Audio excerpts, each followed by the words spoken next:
Hello दोस्तों, स्वागत है आप सभी का हमारे यूट्यूब चैनल टॉपर्स मार्कशीट में। हम लोग पढ़ रहे हैं एनसीईआरटी इकोनॉमिक्स का चैप्टर डेवलपमेंट और ये इसका थर्ड पार्ट है। इसके पहले भी 2 पार्ट बन चुके हैं। अगर आपने अभी तक उन वीडियोस को नहीं देखा है तो आपसे रिक्वेस्ट है कि आप उन वीडियोस को जरूर देखें ताकि आप इस पूरे चैप्टर को बहुत अच्छे तरीके से समझ सकें। दोस्तों, आज हम लोग समझने वाले हैं कि राष्ट्रीय आय यानी नेशनल इनकम क्या होता है। इसके बाद हम लोग इस वीडियो में वर्ल्ड बैंक की चर्चा करेंगे, एजुकेशन रेट क्या होता है। इन सब बातों को हम लोग इस वीडियो में सीखेंगे। तो आइए शुरुआत करते हैं हम लोग आज की वीडियो की। दोस्तों, आपको जब अपनी क्लास में जो आपके साथ पढ़ने वाले स्टूडेंट्स हैं उनका कंपैरिजन करना होता है तो आप किस प्रकार से कंपैरिजन करते हैं। आप कंपैरिजन करने के लिए उनके हाइट को बेसिस ले सकते हैं। हो सकता है ना कि आप उनको हाइट के बेसिस पे जो सबसे छोटा है, आपके स्कूल के प्रेयर के लाइन में भी लगाया जाता होगा, सबसे छोटे वाले को सबसे आगे, उससे छोटे वाले को उससे पीछे, इस तरीके से जो सबसे लंबा है सबसे पीछे लगता है। तो हाइट कंपैरिजन का एक आधार हो सकता है।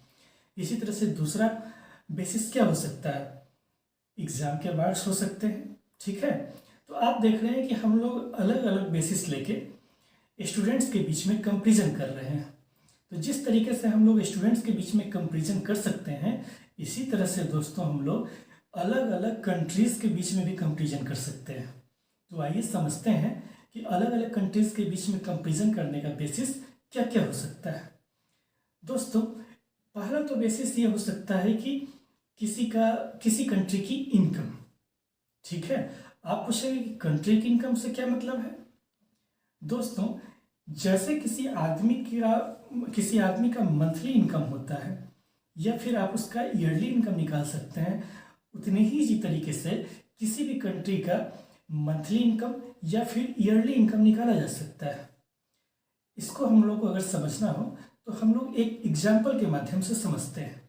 जैसे हम एक कंट्री के बारे में इमेजिन करते हैं। ठीक है, इस कंट्री में रहने वाले हम ये मान के चलते हैं कि बस इस कंट्री में बस 4 लोग रहते हैं, mister A, mister B, mister C और फिर मिस्टर डी। ठीक है, तो ये मान के चलते हैं कि जो मिस्टर ए है उनकी जो मंथली इनकम है वो 10,000 रुपये है। ठीक है, मिस्टर बी की जो मंथली इनकम है वो 20,000 रुपये है, मिस्टर सी की मंथली इनकम 60,000 रुपये है। ठीक है, और फिर मिस्टर डी की जो मंथली इनकम है वो 40,000 रुपये है। ठीक है दोस्तों, जब आप इस पूरे मंथली इनकम का, ये जो 4 पर्सन्स है यहाँ पे, इनकी मंथली इनकम जो 10,000, 20,000, 60,000 और 40,000 रुपये थे, इनको आपस में ऐड करेंगे। ठीक है, आप जोड़ के निकालिए कि कितना होता है, आपकी स्क्रीन पर लिखा हुआ भी आ रहा होगा। जब आप इनको जोड़ के ऐड करेंगे तो फिर आप इस कंट्री का मंथली इनकम निकाल सकते हैं। चूँकि एक पर्सन का इनकम था 10,000 रुपये, सेकेंड का इनकम था 20,000 रुपये, थर्ड का इनकम था 60,000 रुपये, फोर्थ का इनकम था 40,000 रुपये। तो जब हम लोगों ने चारों जो पर्सन थे वहाँ रहने वाले सबके इनकम को आपस में जोड़ दिया तो उस कंट्री का मंथली इनकम निकल के सामने आ गया। कितना टोटल निकल के आया है, आप लोग कमेंट बॉक्स में उसको टाइप कीजिए। 1,30,000 रुपये निकल के सामने आ रहा होगा। ठीक है दोस्तों, ये तो थी मंथली इनकम की बात कंट्री की। इसी तरह से हम लोग ईयरली इनकम भी निकाल सकते हैं। कैसे? अगर एक मंथ का पर्सन ए का जो सैलरी था 10,000 रुपये था, इसको जब हम लोग ईयर एक साल में 12 महीने होते हैं ना, तो एक महीने का अगर 10,000 रुपये है तो 12 महीने का हमको निकालना पड़े तो क्या करेंगे, 12 से मल्टीप्लाई कर देंगे तो कितना निकल के आएगा, 1,20,000 रुपये आएंगे। इसी तरह से आप पर्सन बी का निकाल सकते हैं, पर्सन सी का निकाल सकते हैं, फिर पर्सन डी का निकाल सकते हैं। ठीक है, तो आप लोगों ने क्या किया है कि person A B C D का चारों का एक साल का अलग अलग ईयरली इनकम निकाल लिया है। फिर जब आप इन चारों पर्सन की ईयरली इनकम को आपस में ऐड कर देंगे तो क्या निकल के आएगा, उस कंट्री का ईयरली इनकम निकल के आएगा। ठीक है, कितना आसान है। हम लोग बस वही कर रहे हैं जो हम लोगों ने मंथली इनकम निकालने के समय किया था कि सबका इनकम निकाल के आपस में बस ऐड कर देना है। तो इसी तरह से हम लोग ईयरली इनकम भी निकाल सकते हैं, किसी भी कंट्री का निकाल सकते हैं। ध्यान रखिएगा दोस्तों, यहाँ पे तो आप लोगों को समझाने के लिए बस 4% का एग्जाम्पल दिया गया है, लेकिन किसी भी कंट्री में हकीकत में लाखों करोड़ों की जनसंख्या होती है। तो सारे उस कंट्री का इनकम निकालने के लिए हम लोग सारे लोगों का इनकम निकाल के आपस में ऐड कर देते हैं। किस तरीके से निकालते हैं और किस तरीके से ऐड करते हैं, इसके बारे में हम लोग चैप्टर 2 में चर्चा करेंगे। आप उन वीडियोस को भी जरूर देखिएगा, वहाँ इस बात को बहुत अच्छे तरीके से समझाया जाएगा। ठीक है दोस्तों, ये तो थी नेशनल इनकम की बात, लेकिन आपको पता है क्या, नेशनल इनकम को किसी भी कंट्री के, किसी भी दो कंट्रीज के कंपेरिजन के लिए बहुत अच्छा बेसिस नहीं माना जाता है। आप पूछेंगे ऐसा क्यों है? तो आइए हम लोग एग्जाम्पल लेते हैं, रियल लाइफ एग्जाम्पल लेते हैं दो कंट्रीज का। एक में तो हम लोग लेंगे इंडिया का एग्जाम्पल, या दूसरी तरफ हम लोग लेंगे हमारे पड़ोस में जो देश है भूटान, उसका एग्जाम्पल। ठीक है, आप अगर मैप पे देखेंगे तो आपको ये महसूस होगा कि इंडिया आकार में, साइज में बहुत बड़ा है, और इंडिया के कंपेरिजन में जो भूटान है बहुत छोटा सा देश है। इंडिया की पॉपुलेशन भी बहुत ज़्यादा है और भूटान की पॉपुलेशन कम है। तो दोस्तों, जिस कंट्री की पॉपुलेशन जितनी ज़्यादा है, ऑब्वियस है कि वहाँ के लोगों का इनकम भी ज़्यादा होगा। ठीक है, और जिस कंट्री की पॉपुलेशन ही कम है तो वहाँ के लोग कम कमाएंगे। थोड़ा सा यहाँ पे कंफ्यूजन पैदा हो रहा है, जिसको कि स्पष्ट कर देते हैं कि जिस कंट्री का पॉपुलेशन ज़्यादा है वहाँ के लोग कम कमाएं या ज़्यादा कमाएं, लेकिन जब आप सबको आपस में ऐड करके देखेंगे तो इनकम का जो ओवरऑल अमाउंट निकल के आएगा सामने में, वो बहुत बड़ा होगा। लेकिन जब आप दूसरी तरफ एक छोटे से देश को लेते हैं जिसकी पॉपुलेशन भी बहुत कम है, उसका वहाँ रहने वाले लोगों के इनकम को जब आप आपस में जोड़ेंगे तो जो अमाउंट निकल के सामने आएगा वो अमाउंट छोटा होगा। तो यहाँ पे तो दोनों कंट्रीज का कंपेरिजन करना बिल्कुल गलत बात हो जाएगी, कॉन्ट्राडिक्शन हो गया दोनों में। एक तरफ तो बहुत बड़ी कंट्री है, दूसरी तरफ छोटी कंट्री है। हाथी का मुकाबला आप हाथी से ही करवाएंगे ना, हाथी का मुकाबला चींटी से तो नहीं करवाएंगे। इसलिए दोस्तों, इनकम को बहुत अच्छा तरीका नहीं माना जाता है कंट्रीज के बीच में कंपेरिजन करने का। ठीक है, तो अगर ये प्रॉब्लम है तो इसका सॉल्यूशन क्या है? फिर सॉल्यूशन है दोस्तों कि यहाँ पे हम लोग फिर एवरेज इनकम यानी औसत आय की चर्चा करते हैं। अब आप पूछेंगे कि औसत आय क्या होता है? कुछ नहीं दोस्तों, बिल्कुल छोटा सा फॉर्मूला है। इस फॉर्मूले के बेसिस पे हम किसी भी कंट्री का एवरेज इनकम निकाल सकते हैं। इनकम निकालना तो आप लोगों ने पहले ही सीख चुका है। ठीक है, तो जब हम किसी भी कंट्री के टोटल इनकम को उस कंट्री में रहने वाले टोटल पॉपुलेशन से डिवाइड करते हैं तो उस कंट्री का एवरेज निकल के सामने आ जाता है, एवरेज इनकम निकल के सामने में आ जाता है। जैसे पिछले एग्जाम्पल में हम लोगों ने क्या देखा था, हम लोगों ने एक इमेजिनरी कंट्री की कल्पना की थी जहां बस 4 लोग रहते थे और वहां पे उन लोगों का मंथली इनकम जो था सारा ऐड करने के बाद 1,30,000 रुपये हो रहा था। आप जब इस 1,30,000 को वहाँ रहने वाले 4 ही लोग थे इसलिए 4 से डिवाइड करते हैं तो अमाउंट निकल के आता है 32,500 रुपये। तो ये 32,500 रुपया जो है दोस्तों, यह उस कंट्री का एवरेज इनकम है, यानी इसी को प्रति व्यक्ति आय भी कहा जाता है, पर कैपिटा इनकम। ठीक है दोस्तों, तो यहाँ पे हम लोग बात कर रहे हैं एवरेज इनकम की। दोस्तों, एवरेज इनकम को भी कंपेरिजन के लिए, दो कंट्रीज के बीच में कंपेरिजन के लिए बहुत अच्छा नहीं माना जाता है। आप पूछेंगे कि अब एवरेज इनकम में क्या समस्या आ गई? ठीक है, तो इसको हम लोग एक एग्जाम्पल के माध्यम से समझते हैं, जहाँ पर एनसीईआरटी में आपके सामने एक एक्टिविटी में एक दो कंट्रीज का एग्जाम्पल पेश किया गया है। उस एग्जाम्पल को हम लोग यहाँ पे पुट करके देखते हैं। तो आइए दोस्तों, हम लोग देखते हैं उस एग्जाम्पल को। दोस्तों, औसत आय बहुत अच्छा क्यों नहीं माना जाता है दो कंट्रीज के बीच में कंपेरिजन करने के लिए? इसको समझने के लिए हम एनसीईआरटी के उस डाटा पे चलते हैं जो कि आपकी बुक में दिया गया है। इस डाटा को हम निकाल के देखते हैं। ठीक है दोस्तों, अगर आप ध्यान से देखिएगा तो आपकी एनसीईआरटी की बुक में पेज 9 पे दो कंट्रीज के बीच में कंपैरिजन किया गया है। एक तो है कंट्री ए और दूसरा है कंट्री बी।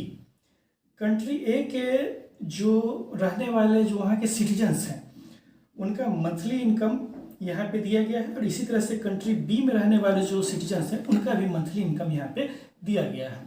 आप देखिएगा दो बॉक्स बनाए गए हैं। फर्स्ट बॉक्स में जो रहने वाले लोग हैं इनका मंथली इनकम है 9500, 10,500, 9800, 10,000, 10,200। ये फर्स्ट बॉक्स में आपको दिया गया है। सेकेंड लाइन में आपको है 500, 500, 500, 500 और 48,000। दोस्तों जब आप इन दोनों डाटा का एवरेज निकाल के देखेंगे, एवरेज निकालने का फॉर्मूला तो आप लोगों ने मैथ की क्लास में सीखा ही होगा। कुछ नहीं करना है एवरेज निकालने के लिए।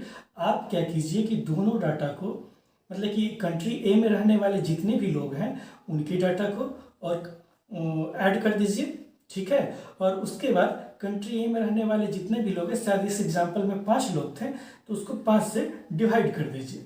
इसी तरह से कंट्री बी का जब हम लोग को एवरेज इनकम निकालना है तो हम लोग वहाँ रहने वाले जितने भी लोग होंगे उनका मंथली इनकम जो है उस सारे को ऐड कर देंगे और फिर 5 से डिवाइड कर देंगे। आप देखेंगे क्या दोस्तों कि दोनों एग्जाम्पल में जो एवरेज निकल के आता है वो 10,000 रुपये निकल के आता है। तो आपके मन में यहाँ पे क्वेश्चन आएगा कि इस ऐसे में तो दोनों कंट्री के जब एवरेज इनकम एक बराबर है तो हम कह सकते हैं कि दोनों कंट्री एक बराबर डेवलप्ड है। दोस्तों भले ही दोनों कंट्री के एवरेज इनकम यहाँ पर एक बराबर निकल के सामने आते हो, लेकिन अगर आप इस एग्जाम्पल को जो आपकी बुक में पुट किया गया है बहुत गौर से देखेंगे तो आपकी नज़र में एक चीज़ निकल कर सामने आएगा। हम लोग फिर से उसी एग्जाम्पल पर वापस चलते हैं, ठीक है। कंट्री ए का आप लोग मंथली इनकम देखिए। कंट्री में रहने वाले जो लोग हैं उनका मंथली इनकम दिया गया है। वहाँ पे आप देखेंगे कि जो पर्सन ए है उसके मामले में 9500 है, दूसरे मामले में 10,500 है, तीसरे में 9800, फिर 10,000, फिर 10,200, ठीक है। और कंट्री बी में है 500, 500, 500, 500 और 48,000। दोस्तों कंट्री ए में रहने वाले जितने भी लोग हैं उनमें मैक्सिमम लोगों में जो वहाँ का इनकम है वो इक्वल तरीके से उसका डिस्ट्रीब्यूशन हुआ है, ठीक है। इक्वल तरीके से डिस्ट्रीब्यूशन का मतलब यहाँ पर है कि लगभग हर आदमी कम या ज़्यादा या एक बराबर रुपया कमा रहा है। यहाँ पे आप देखेंगे लगभग हर किसी का 10,000 रुपये के आसपास है डाटा, ठीक है। लेकिन जब आप कंट्री बी की बात करते हैं तो यहाँ पे आप देखेंगे कि शुरुआत के जो 4 आदमी हैं उनका जो मंथली इनकम है 500 ही रुपये है, और दूसरी तरफ एक आदमी इकलौता जो 5th पर्सन है उसका मंथली इनकम 48,000 रुपये है, ठीक है। यानी कंट्री बी में 4 आदमी का मंथली इनकम तो बहुत ही कम है और जो 5वां आदमी है उसका मंथली इनकम बहुत ज़्यादा है, ठीक है। 4 आदमी यहाँ पे गरीब है और एक आदमी बहुत ही ज़्यादा अमीर है। लेकिन हम लोगों ने जब एवरेज इनकम निकाला तो क्या देखा कि दोनों कंट्रीज के मामले में ही एवरेज इनकम 10,000 ही निकल के सामने आता है। तो एवरेज इनकम से भी ये बात पता नहीं चलती है कि किस कंट्री में इनकम का डिस्ट्रीब्यूशन किस तरीके से हुआ है। हो सकता है कि एक कंट्री ऐसी हो कि जहाँ पर पैसा सिर्फ अमीर लोगों के ही हाथ में हो, जैसा कि हमने कंट्री बी के मामले में देखा था। अधिकतर लोग कंट्री बी में गरीब थे, ठीक है। इसलिए दोस्तों एवरेज इनकम को भी बहुत अच्छा तरीका नहीं माना जाता है किसी दो कंट्रीज के बीच में कंपैरिजन करने का। आइए हम लोग कुछ और तरीकों के बारे में देखते हैं दोस्तों। दूसरे तरीके क्या क्या हो सकते हैं। एक तरीका दोस्तों हो सकता है कि इन्हीं दो कंट्रीज को कंपैरिजन करने का या फिर दो स्टेट्स को कंपैरिजन करने का। भारत में भी तो अलग अलग स्टेट्स हैं ना, जैसे बिहार एक स्टेट है, दूसरा स्टेट उत्तर प्रदेश है, दिल्ली है, राजस्थान है, कर्नाटक है, तमिलनाडु है। आप इन स्टेट्स का कंपैरिजन करना चाहें तो कुछ अलग अलग बेसिस इस तरीके से बन सकते हैं। एक हो सकता है दोस्तों जिसको कहा गया है शिशु मृत्यु दर, ठीक है। अब आप लोग समझेंगे दोस्तों कि ये शिशु मृत्यु दर क्या होता है। दोस्तों हमारे देश में एक साल में बहुत सारे बच्चे जन्म लेते हैं, ठीक है, लेकिन जान के आपको बड़ा दुख होगा कि जितने भी बच्चे जन्म लेते हैं जरूरी नहीं है कि उनमें से सारे बच्चे जीवित रह ही जाए। ठीक है, बहुत सारे बच्चे हो सकते हैं ऐसे जिनको जब वो गर्भ में थे उस समय उनकी माँ को पोषण बहुत अच्छा नहीं मिला था इस कारण से, या फिर हो सकता है जन्म लेने के बाद कोई किसी अच्छे अस्पताल में उनका जन्म नहीं हुआ, वहाँ पे उनको ट्रेंड डॉक्टर्स ने उनका जन्म नहीं करवाया हो तो इस कारण से, या फिर किसी अन्य बीमारी के कारण, या फिर किसी अन्य कारण से हो सकता है दोस्तों कि बहुत सारे बच्चे मर जाए। दुख की बात है, लेकिन हमारे देश में आज भी ऐसा होता है। तो जो शिशु मृत्यु दर है इसको इस तरीके हम लोग थोड़ा सा और आगे बढ़ते हैं। यहाँ पे हम लोग बात देखेंगे कि कंपैरिजन करने का दो कंट्रीज में एक बेसिस और हो सकता है, वो हो सकता है कि साक्षरता दर यानी लिटरेसी रेट। आपने अक्सर सुना होगा कि हमारे देश में बहुत सारे स्टेट्स ऐसे हैं जिनकी लिटरेसी रेट बहुत हाई है, जैसे केरला। दूसरी तरफ जो हमारे देश में एक ऐसा राज्य है या कई ऐसे राज्य हैं जहां आज भी लिटरेसी रेट बहुत कम है, एग्जाम्पल के लिए बिहार। ठीक है, तो हम लोग यहाँ पे समझेंगे कि ये लिटरेसी रेट होता क्या है।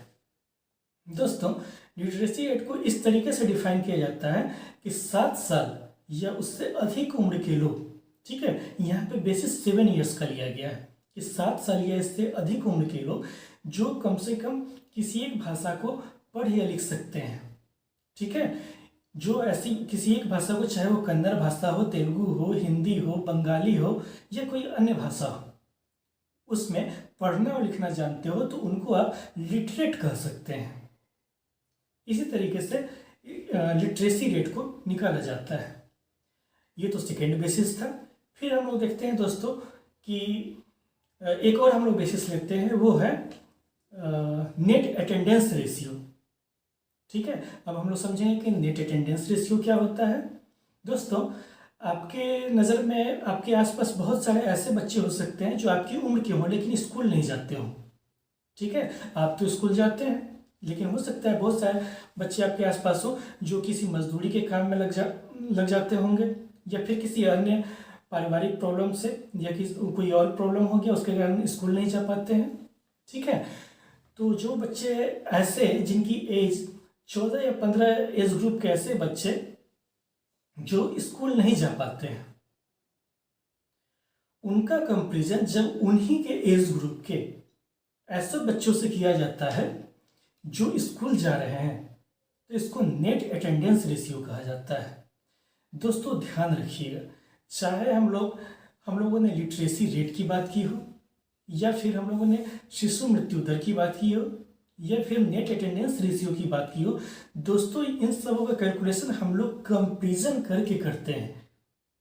ठीक है, एक बेहतर सिचुएशन से हम लोग इसका कंपैरिजन कर रहे थे, इसलिए दोस्तों कहा जा सकता है कि यहाँ पे हम लोग रेशियो निकाल रहे हैं। ठीक है दोस्तों, किसी भी कंट्री के लिए, स्टेट के लिए शिशु मृत्यु दर जितना कम होगा उतना ज़्यादा अच्छा माना जाता है। ठीक है, कोई भी कंट्री ऐसा क्यों चाहेगा कि उसके यहाँ जन्म लेने वाले बच्चे अधिक से अधिक बच्चे मर जाए, ऐसा तो कोई नहीं चाहेगा। तो शिशु मृत्यु दर जितना कम होता है उतना अच्छा माना जाता है। दूसरी तरफ लिटरेसी रेट जितना ज़्यादा होगा उतना अच्छा माना जाएगा। आइडियल तो तब हो जब ये 100% पे पहुंच जाए, यानी देश में सारे लोग पढ़े लिखे हों।